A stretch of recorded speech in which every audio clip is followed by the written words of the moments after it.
kanalimiz a'zolari, nasib bo'lsa bugungi videomizda 3 kvadratga yaqin joyimiz ishga turgan jarayonlar 95% bo'lgan, ozroq qism qolgan ekan. Bu ikkinchi etaj va birinchi etaj ham bor. Hozir jarayonlar to'liq ko'rsatamiz. Narxini taxmin qilib turasizlar, narxini oxir aytamiz.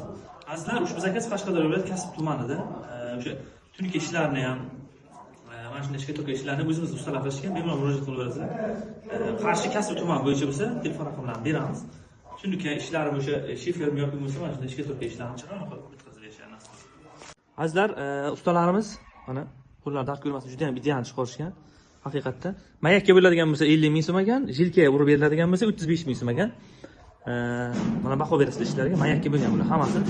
Nasib bo'lsa ko'p yillik tajribaga ega ustalarimiz, kasb tuman bo'yicha bo'ladigan bo'lsa murojaat qilaverasizlar. Hozir pastki qismlarni ko'rsatib o'taman. Burchaklar jotki ideal. Maliyachi akalarimiz ham maza qilib ishlashadi. Mana xonalarimiz ham bitgan to'liq, hammasi ishga turgandan chiqdi. 100%. Pastki qismlari ham bor, ularni ham ko'rsatib o'tamiz. Hammaga nasib qilsa shunday uylar qurish juda ham chiroyli. Pastki qismi to'liq darvozaxona bo'lgan, tepa qismi mana bunday xonalar qilishgan.